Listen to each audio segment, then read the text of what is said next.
जय हिंद दोस्तों। स्वागत है आप सभी का आपके अपने YouTube चैनल शेयर मार्केट गुरु में। तो दोस्तों, आज हम टेक्निकल एनालिसिस के बारे में सीखेंगे, जिससे हम ये पता कर पाएंगे कि शेयर को कब खरीदें और कब बेचें। तो टेक्निकल एनालिसिस में पहला है कैंडलस्टिक पैटर्न, जिसके दो भाग है, सिंगल कैंडलस्टिक पैटर्न और multiple candlestick pattern. Single candlestick pattern है वो एक कैंडल से बनकर मिलकर बनता है, और मल्टीपल कैंडलस्टिक पैटर्न है वो दो या दो से ज़्यादा कैंडल से मिलकर बनता है। सिंगल कैंडलस्टिक पैटर्न में कैंडल 5 प्रकार की होती है, जिसमें पहली है मारुबोजू। उसमें 2 प्रकार की होती है, एक बुलिश और एक बेरिश। बुलिश तेजी की और बेरिश मंदी की। दूसरी दोजी, तीसरी स्पिनिंग टॉप, चौथी पेपर अम्ब्रेला, जिसके भी 2 भाग होते हैं, हैमर और हैंगिंग मैन, और 5वीं शूटिंग स्टार। तो अब हम जानेंगे इन कैंडलस्टिक के पैटर्न के सहायता से कैसे ट्रेड लें और कैसे प्रॉफिट कमा सकते हैं। तो शुरू करते हैं कैंडलस्टिक पैटर्न की पहली कैंडल मारुबोजू से। मारुबोजू में 2 होती है, बुलिश और बेरिश। तो पहले हम बुलिश के बारे में जानेंगे। तो इसके लिए मैं आपको लाइव चार्ट SBI बैंक के चार्ट पे लेके चलता हूँ। यह SBI बैंक का चार्ट है। यह SBI बैंक का चार्ट है। इसमें आप देख रहे हैं कि यहाँ पे एक बुलिश मारुबोजू बन रही है। बुलिश मारुबोजू कैसे बनती है? इसकी जो ओपन प्राइस है यह किसके बराबर होती है? लो के बराबर। और जिसकी हाई प्राइस है वो इसके क्लोजिंग प्राइस के बराबर होती है। तो मार्केट यहाँ पे ओपन होता है 250 पे, और 250 के आसपास ही लो मार के यहाँ से मार्केट में अच्छी खासी तेज़ी आती है, और दिन का हाई 260.35 मार के 259.35 के आसपास क्लोजिंग देता है। तो बुलिश मारुबोजू कैसा होता है कि जिसकी जो ओपन प्राइस होती है वो इसी के लो के बराबर होती है, और जिसकी हाई प्राइस होती है वो क्लोज के बराबर होती है। लेकिन आप इस कैंडल में देख रहे हैं इसके नीचे थोड़ी सी विग निकली हुई है, और इसके ऊपर भी थोड़ी सी विग निकली हुई है। तो इसे मारुबोजू क्यों बोलते हैं? क्योंकि इस कैंडलस्टिक पैटर्न का आविष्कार या शुरुआत हुई वो जापान से हुई, और जापान में जो मारुबोजू शब्द है उसका अर्थ होता है गंजा। मतलब इसके ऊपर इनकी तरह ये लाइन नहीं होती, विग नहीं होती, जिसके चलते इसका नाम मारुबोजू रखा गया है। अब ये कैंडल हमें क्या बताती है? इसके बारे में जानने से पहले हम उन 3 अवधारणाओं को वापस एक बार याद कर लेते हैं जिनको हमने पिछले वीडियो में सीखा था। कोई भी कैंडलस्टिक पैटर्न हो, उसमें ट्रेड लेने से पहले हमें उन 3 अवधारणाओं को दिमाग में रखना है। पहली अवधारणा थी मजबूती में खरीदो और कमजोरी में बेचो। दूसरी है पैटर्न में थोड़ी सी फ्लेक्सिबिलिटी रखो, यानी बदलाव की गुंजाइश रखो। जैसे मारुबोजू की जो डेफिनेशन है उसके हिसाब से बनती तो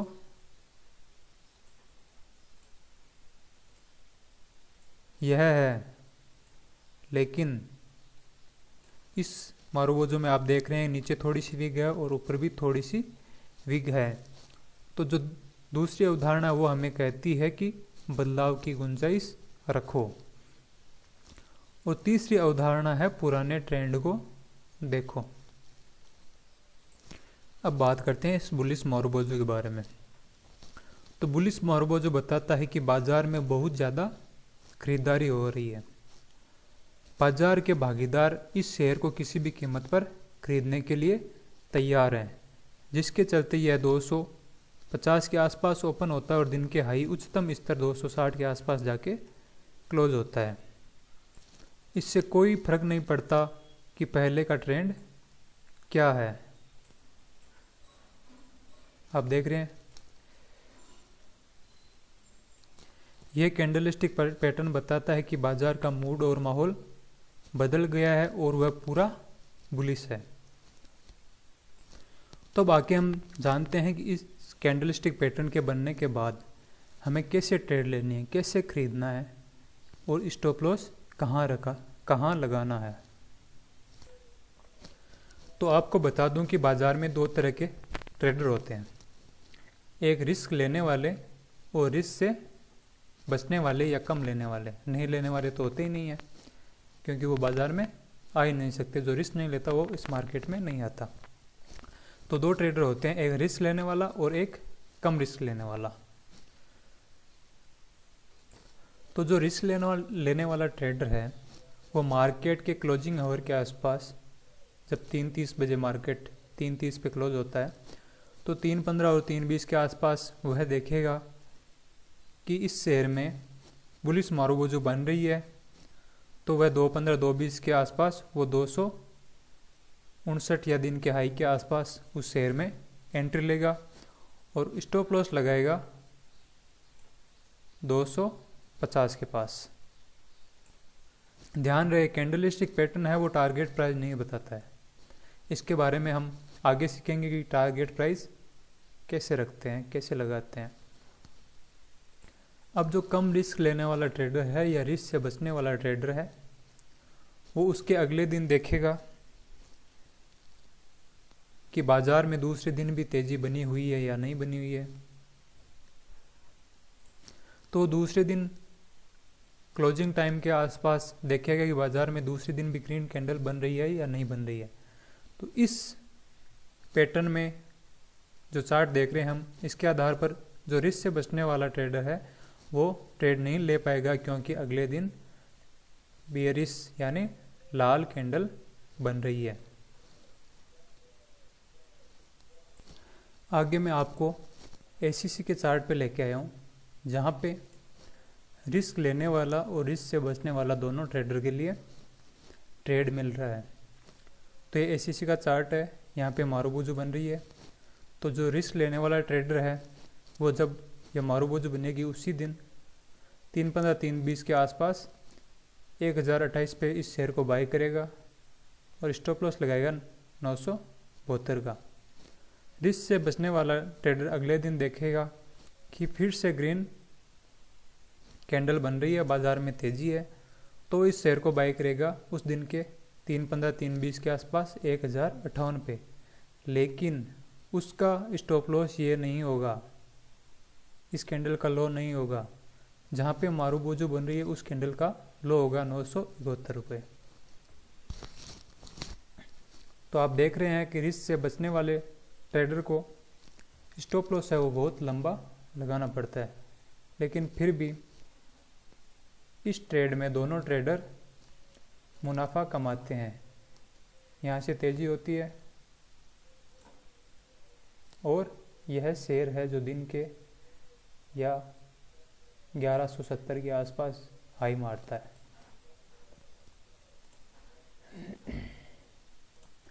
मारूबोजू के अगले पैटर्न बेयरिश मारूबोजू के बारे में जानते हैं।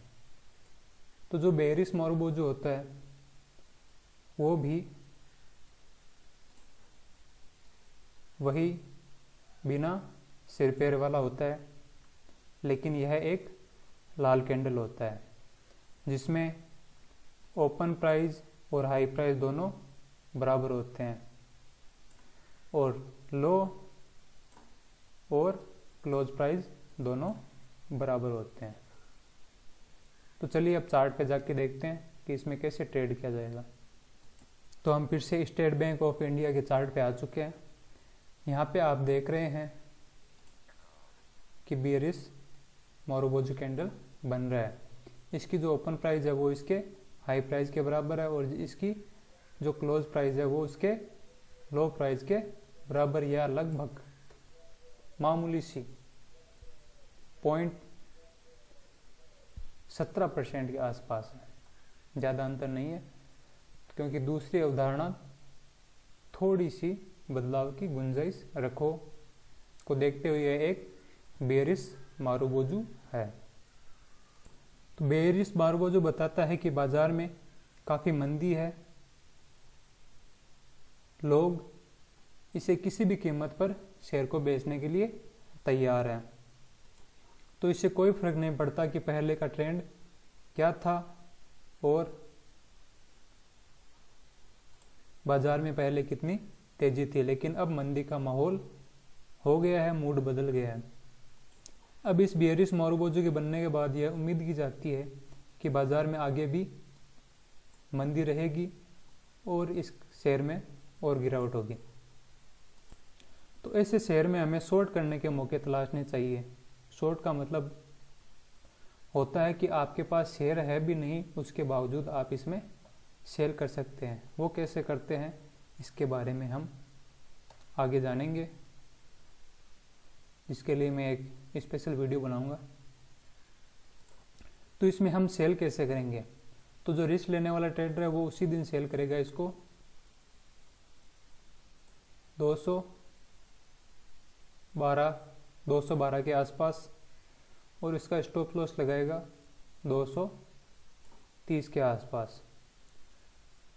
और जो रिस्क से बचने वाला ट्रेडर है वो अगले दिन इसमें ट्रेड नहीं ले पाएगा, क्योंकि यहाँ पे भी अगले दिन ग्रीन कैंडल बन रही है।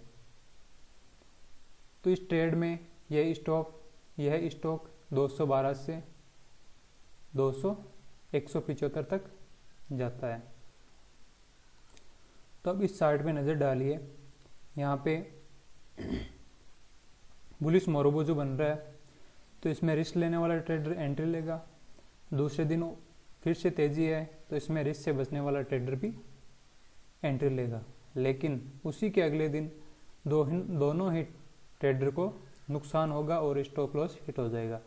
तो ये याद रखें कि बाजार में लॉस भी बाजार का ही पार्ट है, इसलिए इसके लिए भी हमें तैयार रहना चाहिए। बड़े से बड़े ट्रेडर भी लॉस उठाते हैं।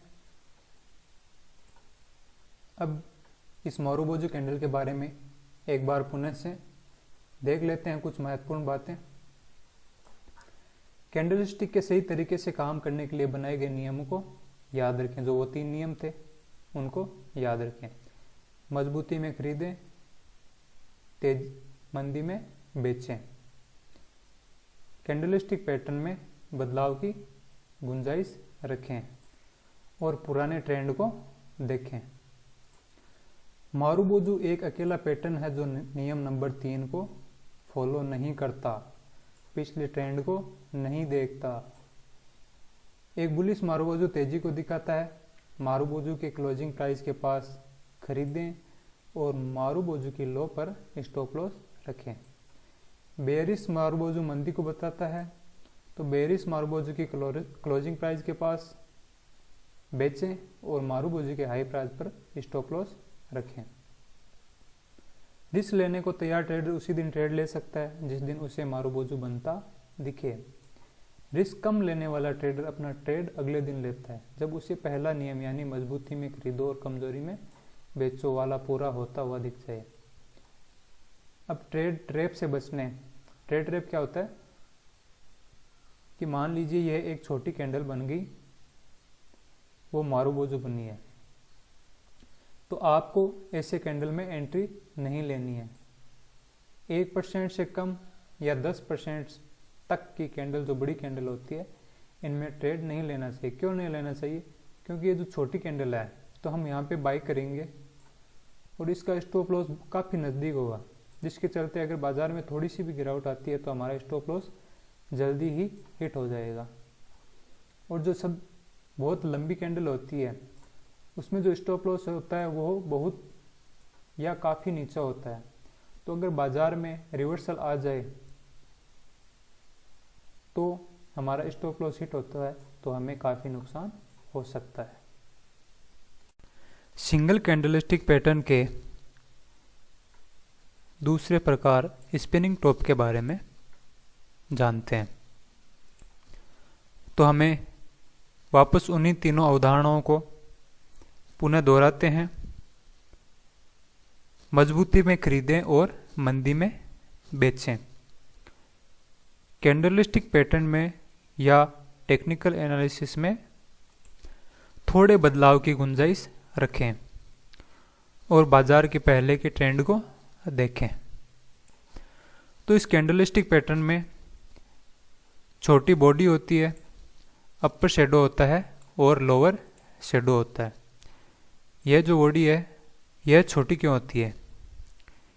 यह बॉडी बताती है कि ओपन और क्लोज कीमत दोनों बराबर है, मतलब लगभग आसपास है, बहुत नज़दीक है। तो यह ओपन कीमत होगी, यह क्लोज कीमत, इसकी यह ओपन और यह क्लोज कीमत, इनमें ज़्यादा दूरी नहीं है। एग्जाम्पल के तौर पे यहाँ पे मान लेते हैं 207 ओपन और 210 क्लोज कीमत है। तो 200 रुपये कीमत वाले शेयर के लिए 3 रुपये कुछ खास मायने नहीं रखते। स्पिनिंग टॉप में कैंडल चाहे किसी भी रंग का हो, इससे कोई फर्क नहीं पड़ता, चाहे वो लाल रंग का हो चाहे वो हरा रंग का हो। अब बात करते हैं अपर शेडो की। अपर शेडो कैसे बना? यह जो अपर शेडो है यह इस कैंडल को इसके उच्चतम स्तर से जोड़ता है और इसका यह जो लाल कैंडल का अपर शेडो है वो इसके ओपन प्राइस से जोड़ता है। अगर हम एक बार के लिए इस लोअर शेडो को भूल जाएं तो इस कैंडल के बनने का क्या कारण हुआ होगा? इस अपर शेडो के बनने का क्या कारण हुआ होगा? तो बाजार में बुल्स यानी तेजी करने वालों ने बाजार को ऊपर ले जाने की कोशिश की, लेकिन वह अपनी इस कोशिश में सफल नहीं हुए। अगर वो इस अपनी कोशिश में सफल होते तो यह कैंडल कैसा होता? यहाँ तक इसकी बॉडी होती। लेकिन जब इन्होंने तेजी करने की कोशिश की तो बेयर्स ने भी जोर लगाया और वो बाजार को नीचे की ओर ले आए। इसी प्रकार बेयर्स ने मार्केट को नीचे ले जाने की कोशिश की और दिन का लोवेस्ट टच किया, जिसके बाद बुल्स ने फिर से जोर लगाया और मार्केट को यहाँ पे लाके क्लोज कर दिया। यह कैंडलस्टिक पैटर्न है वो हमें शेयर को खरीदने या बेचने के बारे में नहीं बताता। तो अब आप सोच रहे हैं तो ये किस काम का है? यह हमें बाजार की मौजूदा हालात के बारे में महत्वपूर्ण जानकारी देता है।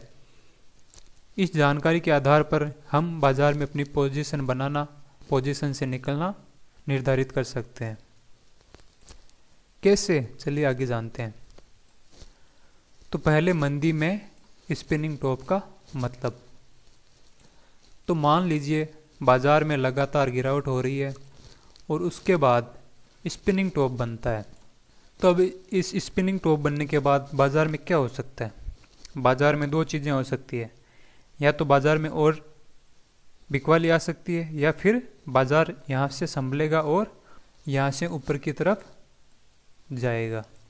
जब तस्वीर साफ ना हो तो ट्रेडर को दोनों तरफ की पोजीशन के लिए तैयार रहना चाहिए, गिरावट के लिए भी और तेजी के लिए भी।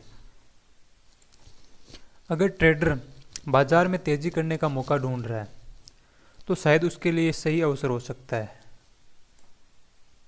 लेकिन उसे थोड़ा सावधान रहने की ज़रूरत होगी।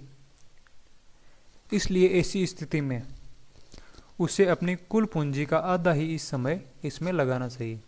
मान लीजिए आप 100 शेयर खरीदना चाहते हैं और यहाँ पे स्पिनिंग टॉप बनता है और आपको लगता है कि बाज़ार में अब यहाँ से बाज़ार संभलेगा और तेज़ी आएगी, तो आपको यहाँ पे 50 ही शेयर बाई करने चाहिए, जिससे अगर यह मार्केट यहाँ से गिरता है तो आपको नुकसान आधा होगा, और अगर यहाँ से मार्केट में तेज़ी आती है तो आप उससे 50 जो बाकी के शेयर है वो ऊपर खरीद के इसे एवरेज भी कर सकते हैं।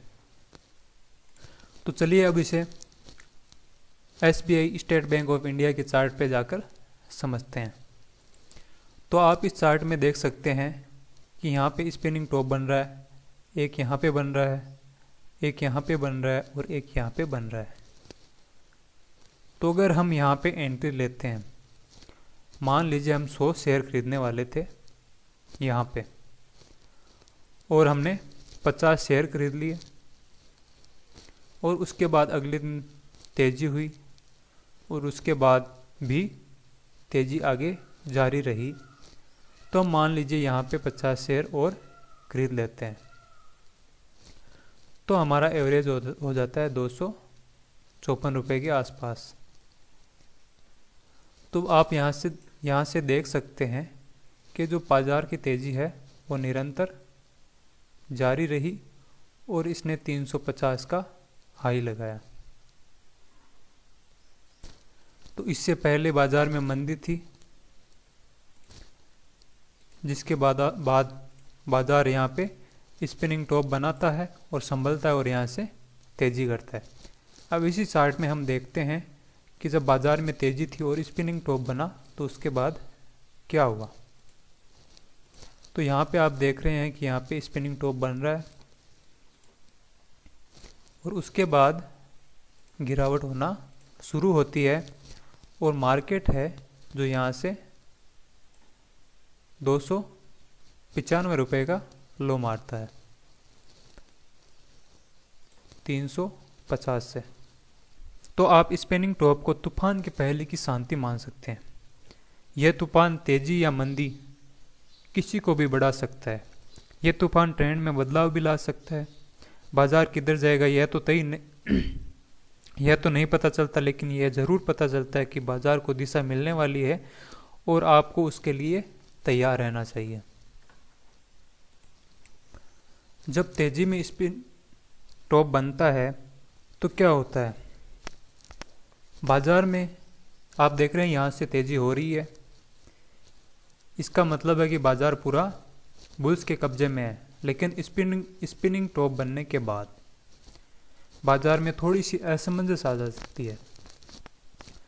बुल्स है वो ये सोचने लग जाते हैं कि शायद अब तेजी कम होगी, या वो अपनी पकड़ कमज़ोर कर देते हैं, जिसके चलते स्पिनिंग टॉप बनता है। स्पिनिंग टॉप बनने का मतलब है कि बाजार में मंदी वाले खिलाड़ी बेयर्स आ चुके हैं।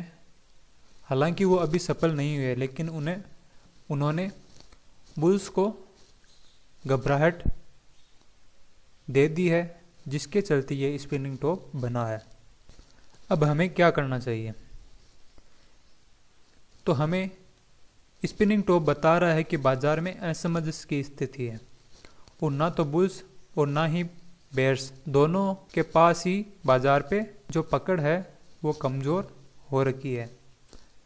तेजी के इस माहौल को देखते हुए हमें दो चीज़ें पता चलती है कि बुल्स पहले से ही अपनी पोजीशन को पकड़कर बैठे हैं और शायद वो एक नई तेजी की शुरुआत कर रहे होंगे, या बुल्स थक गए हैं और अब वो बेयर्स को बाजार में घुसने का मौका दे सकते हैं। इसका मतलब है कि बाजार में एक करेक्शन आने वाला है। बाजार में इन दोनों संभावनाओं का लगभग 50-50% है। अब हमें क्या करना है, हमें वही रणनीति जो हमने गिरावट के समय स्पिनिंग टॉप बनने के समय लगाई थी। तो अगर हमारे पास पहले से शेयर खरीदे हुए या पोजीशन ली हुई है नीचे से, तो हमें यहाँ 50% शेयर बेचकर 50% का हमें प्रॉफिट बुक कर लेना चाहिए, मतलब आधा प्रॉफिट बुक कर लेना चाहिए। अब आधा ही क्यों, क्योंकि मान लीजिए अगर यहाँ से स्पिनिंग टॉप बना है और यहाँ से और तेज़ी होती है तो आप उस तेज़ी का लाभ ले सकें। तो 50% यहाँ पे बुक करने का फ़ायदा क्या होगा कि आप यहाँ देख रहे हैं कि मान लीजिए आपको लगा यहाँ से और तेज़ी होगी और बाज़ार में गिरावट आ जाती है, तो आपने पहले ही 50% का प्रॉफिट बुक कर लिया है और बाकी के 50% का अगले 1 या 2 कैंडल में बुक कर सकते हैं।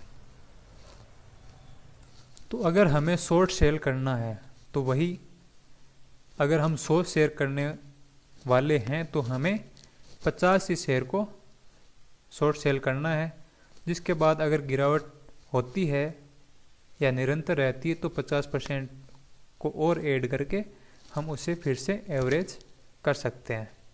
तो आगे आप यहाँ पे देख सकते हैं कि यहाँ पे स्पिनिंग टॉप बना और आपने 50% ही बुक किया तो आप आगे की तेजी का भी फायदा उठा सकते हैं। स्पिनिंग टॉप को समझने के बाद हम इसे एक बार पुनः समझ लेते हैं कि जो स्पिनिंग टॉप है वो बहुत छोटी रियल बॉडी का होता है, साथ ही अपर और लोअर शेडो के करीब करीब बराबर होता है। स्पिनिंग टॉप में कैंडल के रंग का कोई महत्व नहीं होता, वो लाल हो चाहे हरा हो।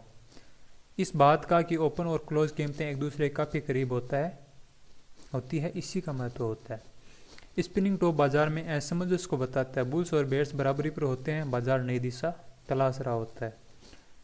किसी रैली में ऊपर की तरफ में स्पिनिंग टॉप बनने का मतलब होता है कि बुल्स सुस्त आ रहे हैं और बाजार को फिर से ऊपर ले जाने की तैयारी में है, या फिर बेयर्स बाजार में घुसने की तैयारी में है और तेजी पर रोक लगने वाली है। जो भी हो, ऐसे में ट्रेड संभल कर करना चाहिए और अपनी कुल खरीद का आधा हिस्सा ही खरीदना चाहिए और बाजार की दिशा देखनी चाहिए। पांचवा, किसी रैली के निचली तरफ बनने वाले स्पिनिंग टॉप का मतलब है बेयर्स थक गए हैं या फिर सुस्त आ रहे हैं। अगर वह थक गए हैं तो बुल्स बाजार में घुस जाएंगे और ट्रेंड बदल जाएगा और बाजार ऊपर जाएगा। दोनों ही स्थिति में ट्रेडर को संभल कर रहना चाहिए और अपना आधा सौदा ही करना चाहिए। तो आगे बात करते हैं इसी कैंडलस्टिक पैटर्न के तीसरे पैटर्न दोजी कैंडल के बारे में। दोजी भी एक सिंगल कैंडलस्टिक पैटर्न है। यह करीब करीब स्पिनिंग टॉप की तरह ही होता है, लेकिन इसमें रियल बॉडी बिल्कुल भी नहीं होती, लगभग नए के बराबर होती है। प्लस का निशान होता है उसकी तरह होता है। इसकी लंबाई कितनी भी हो सकती है।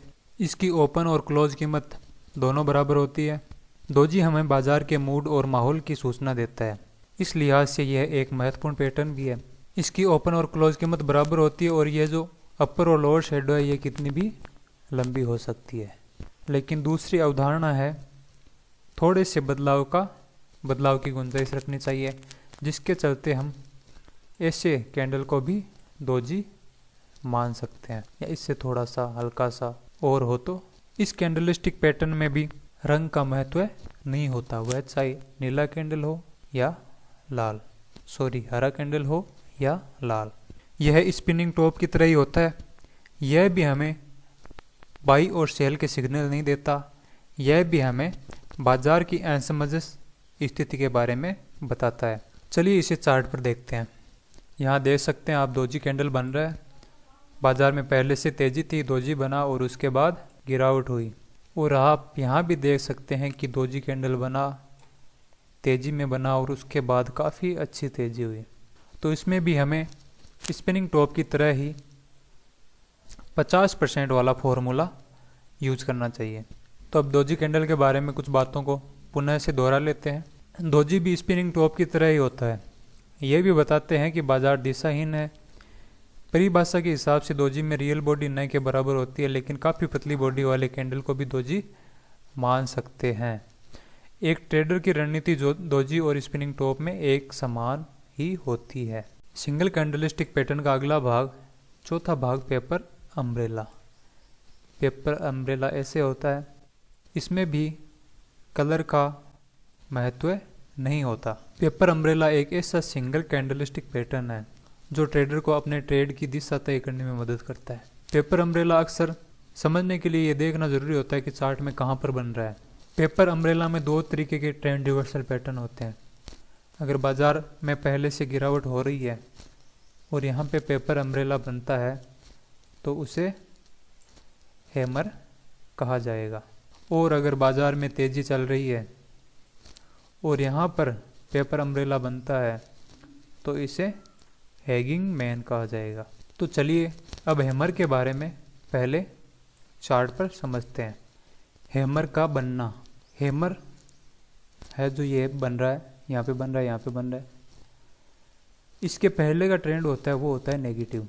पहले से बाजार में गिरावट जारी रहती है। यहाँ से देख सकते हैं आप, यहाँ से देख सकते हैं। हैमर एक बहुत ही महत्वपूर्ण कैंडलस्टिक पैटर्न है जो कि किसी ट्रेंड के नीचे की तरफ बनता है।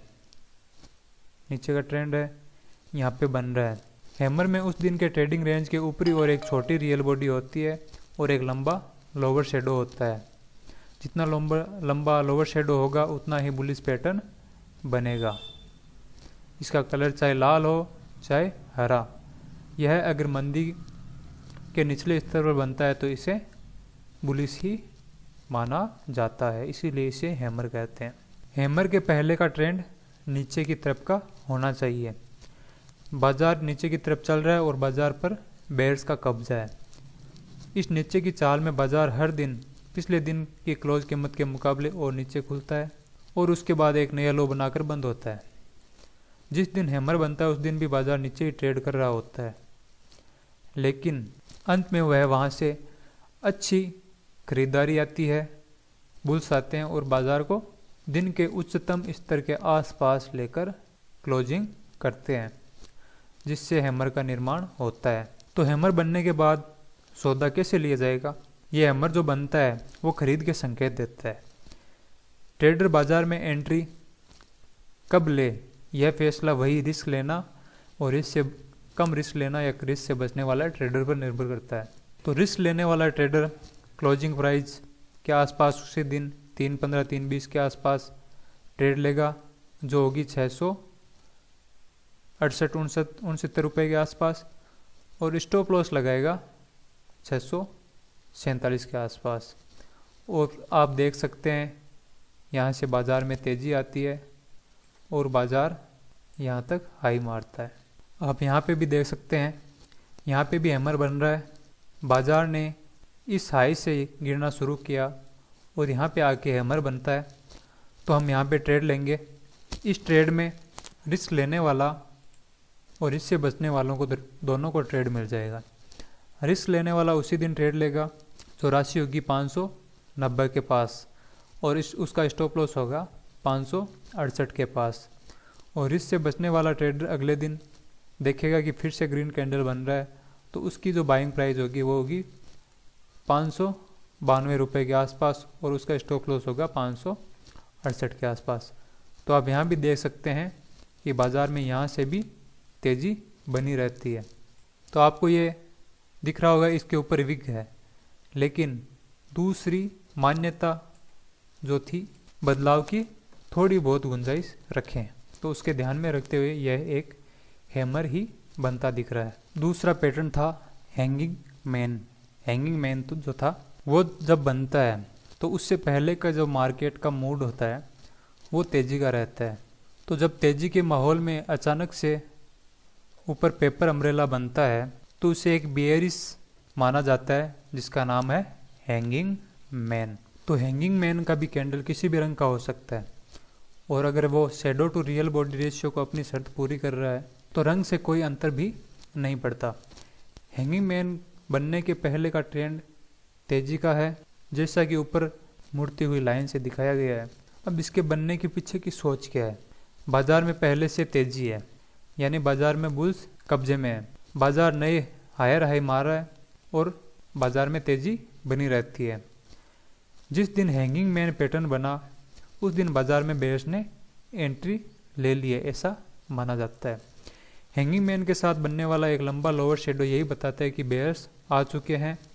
उन्होंने जब मार्केट यहाँ पे ओपन हुआ 540, तो वहाँ से बेयर्स ने मार्केट को अपने कब्जे में लेकर सेलिंग करने का प्रेशर दिया और दिन का लोवेस्ट स्कोर 532 को छुआ।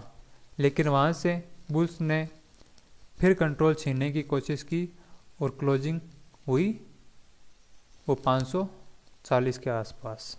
तो हमें ये हैंगिंग मैन पैटर्न है जो बताता है कि बाज़ार में शॉर्ट करने का समय आ गया, या पहले से जो लिया है उसे बेचने का समय आ गया है। अब देखते हैं कि सौदा कैसे बनता है। रिस्क लेने वाला ट्रेडर उसी दिन क्लोजिंग कीमत के करीब अपना शॉर्ट ट्रेड शुरू कर सकता है। रिस्क से बचने वाला ट्रेडर अगले दिन अपना सौदा या ट्रेड शुरू कर सकता है जब वह देखेगा कि कैंडल है अगले दिन का वो लाल कैंडल बन रहा है। तो यहाँ पे लाल कैंडल बन रहा है। एक बार ट्रेड लेने के बाद कैंडल के पैटर्न का हाई ही उसका स्टॉप लॉस होता है, जो कि अगर रिस्क लेने वाला ट्रेडर ट्रेड लेता है तो उसका 541 के पास स्टॉप लॉस होगा, और रिस्क से बचने वाला ट्रेडर ट्रेड लेता है तो उसका 547 के पास होगा अगले दिन की कैंडल पर, जहाँ से मार्केट गिरता है। लेकिन जो रिस्क लेने वाला ट्रेडर है उनका स्टॉप लॉस, दोनों का स्टॉप लॉस यहाँ पे हिट हो रहा है। तो वही हैंगिंग मैन आप यहाँ पे देख रहे हैं। यहाँ पे भी रिस्क लेने वाले और रिस्क से बचने वाले दोनों ट्रेडर को प्रॉफिट हो रहा है। तो रिस्क लेने वाला ट्रेडर यहाँ पे बाई करेगा और इसका स्टॉप लॉस बहुत ही नज़दीक होगा 530 के आसपास, और देखिए यहाँ से मार्केट गिर के 482 तक आ पहुँचा है। और अगर इससे बचने वाला ट्रेडर भी ट्रेड लेता है तो वो यहाँ पे शॉर्ट सेल करेगा 508 पे, और उसका स्टॉप लॉस होगा 527 पे, और वो भी यहाँ से प्रॉफिट कमाएगा। तो पेपर अम्ब्रेला के पैटर्न, हैमर और हैंगिंग मैन के बारे में जानने के बाद पुनः एक बार देख लेते हैं। एक पेपर अम्ब्रेला में लंबा लोअर शेडो और छोटी रियल बॉडी होती है। छोटी रियल बॉडी और लंबा शेडो होता है। लोअर शेडो और रियल बॉडी में एक shadow to real body ratio होना चाहिए, मतलब एक शेडो और इसकी रियल बॉडी कम से कम इस शेडो के 2 गुने के बराबर होनी चाहिए, लगभग यहाँ तक। पेपर अम्ब्रेला में लोअर शेडो को रियल बॉडी का कम से कम 2 गुना होना चाहिए। क्योंकि ओपन और क्लोज एक दूसरे के काफ़ी करीब होते हैं, इसलिए पेपर अम्ब्रेला में कैंडल के कलर का कोई अंतर नहीं पड़ता। अगर पेपर अम्ब्रेला किसी मंदी के चार्ट में नीचे की तरफ बनता है तो उसे हैमर कहते हैं, और तेजी के ऊपर बनता है तो उसे हैंगिंग मैन कहते हैं। हैमर एक बुलिश पैटर्न है। इसके बनने के बाद आपको खरीदने के मौके तलाशने चाहिए। हैमर का लो आपके लिए स्टॉप लॉस होता है। और हैंगिंग मैन है जो बेयरिश पैटर्न है, जो मंदी का पैटर्न है, जो चार्ट के ऊपर की तरफ होता है, और ऐसे में आपको बेचने के मौके तलाशने चाहिए। हैंगिंग मैन का ही आपका स्टॉप लॉस होगा। मैं आपके साथ मेरा पर्सनल अनुभव शेयर करना चाहूँगा कि जो हैंगिंग और हैमर है, अगर मुझे ट्रेड दोनों का मिल रहा हो, मान लीजिए मुझे एक हैंगिंग में हैमर का ट्रेड मिल रहा है और हैंगिंग मैन का मिल रहा है, तो मैं सबसे ज़्यादा विश्वास हैमर पे करूँगा। क्योंकि मुझे लगता है कि अगर हैंगिंग मैन भी हैमर की तरह ही मजबूत होता तो वो बेयर्स के द्वारा इतना नीचा ले आने के बाद भी वो क्लोजिंग उसकी उतनी ऊपर क्यों हुई। अगर मंदी है तो उसकी क्लोजिंग लोवेस्ट क्लोज उस दिन के लो के आसपास होनी चाहिए, लेकिन ऐसा नहीं होता है, जिसके चलते मैं हैमर को हैंगिंग मैन से बेस्ट मानता हूँ। और अगर मुझे हैंगिंग और हैमर की ट्रेड मिल रही हो तो मैं ज़रूर हैमर की ट्रेड लूँगा। सिंगल कैंडलस्टिक पैटर्न का अगला और अंतिम जो है वो है शूटिंग स्टार। शूटिंग स्टार इस प्रकार से होता है, इसी में भी वही हैमर और हैंगिंग मैन वाला सिस्टम होता है, बल्कि यह बस जस्ट उसका उल्टा होता है।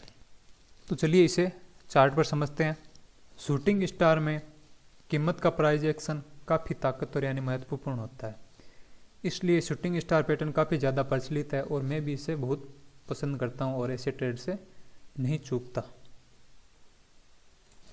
आप देख रहे हैं कि शूटिंग स्टार बिल्कुल पेपर अम्ब्रेला का जस्ट उल्टा है। शूटिंग स्टार में जो विग होती है वो लोअर शेडो ना होकर अपर शेडो होती है, और जिसकी रियल बॉडी होती है वो उस अपर शेडो के नीचे निचले स्तर पर होती है।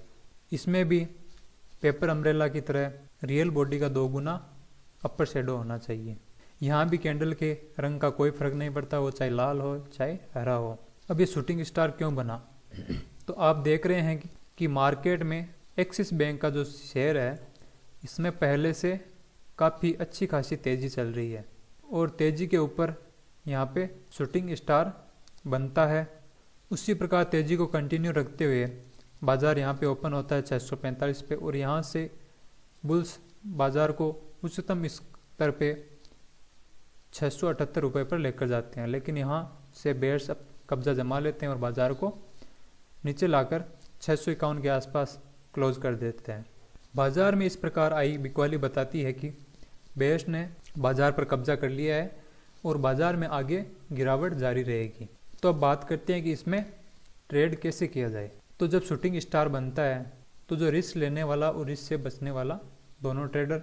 रिस्क लेने वाला ट्रेडर 645 पे इसमें शॉर्ट सेल करेगा और इसका स्टॉप लॉस होगा 677 के आसपास। और रिस्क से बचने वाला ट्रेडर भी देखेगा कि अगले दिन फिर से रेड कैंडल बन रही है और फिर से शूटिंग स्टार बन रहा है, तो वो यहाँ पे शॉर्ट सेल कर सकता है 649 के आसपास और उसका स्टॉप लॉस होगा 677 या इसी शूटिंग स्टार का लोवेस्ट 665।